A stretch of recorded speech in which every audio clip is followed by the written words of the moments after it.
NEET আন্দোলনকারীদের বিরুদ্ধে কোনো কড়া পদক্ষেপ নয় নির্দেশ সুপ্রিম কোর্টের। এফআইআর এর ভিত্তিতে তদন্ত চালাতে পারে দিল্লি সরকার। তদন্ত করলেও আন্দোলনকারীদের বিরুদ্ধে কোনো কড়া পদক্ষেপ নয়। পুলিশি অত্যাচারের অভিযোগের মামলায় নির্দেশ দিয়েছে সুপ্রিম কোর্ট। আগে অপরাধের রেকর্ড থাকলে তাদের ক্ষেত্রে এই নির্দেশ কার্যকর হবে না, এই নির্দেশও দিয়েছে সুপ্রিম কোর্ট।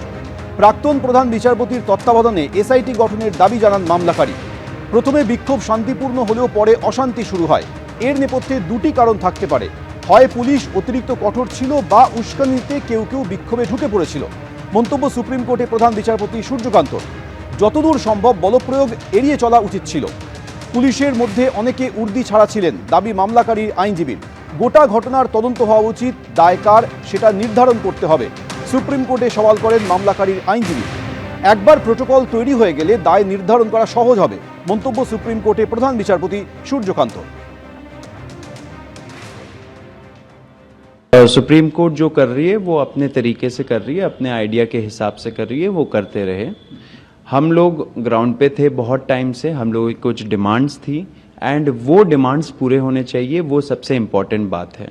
हमारा जो एक जो की डिमांड था वो था कि एफआईआर सारे विड्रॉ होंगे सारे प्रोटेस्टर्स के खिलाफ एंड फ्यूचर में भी कोई ऐसे एक्शन, रिटेलिएटरी मेजर, कोई भी एक्शन सरकार नहीं लेगी किसी भी प्रोटेस्टर के खिलाफ।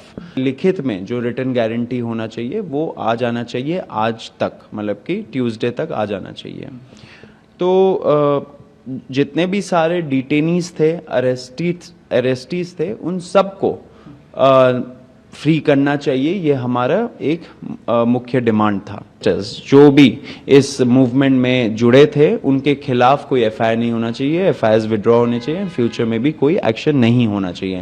আন্দোলনকারীরা যদি সত্যি নিট পরীক্ষার্থী হয়ে থাকে, ছাত্রছাত্রী হয়ে থাকে, তাদের আন্দোলন করার অধিকার রয়েছে, আন্দোলন তো করবে। কারা ছিল? তারা কি ছাত্রছাত্রী, নিট পরীক্ষার্থী? তাদের ব্যাকগ্রাউন্ড কি, তাদের পুলিশ রেকর্ড কি? তো সেটা নিয়ে সুপ্রিম কোর্ট, অ্যাপেক্স কোর্ট যা বলেছে ঠিকই বলেছে। প্রধানমন্ত্রীর বাড়ি পৌঁছে যাওয়া আর পার্লামেন্ট আক্রমণ করতে যাওয়া, সেটা তো আর নিশ্চয়ই নিটের ছাত্রছাত্রীদের বা নিট পরীক্ষার্থীদের কাজ হতে পারে না। আর আমাদের দেশে বা এই ভারত ভূখণ্ডে, সাবকন্টিনেন্টে, সাউথ ইস্ট এশিয়ায় কি হয়নি, কি ঘটেনি, তার পেছনেও তো এই বিদেশি মদত, বিদেশি অর্থই ছিল। তাহলে প্রধানমন্ত্রী যদি লক্ষ্য হয়, পার্লামেন্ট যদি লক্ষ্য হয়, তাহলে প্রশাসন কি নীরব থাকবে? এবিপি আনন্দ, এগিয়ে থাকে, এগিয়ে রাখে।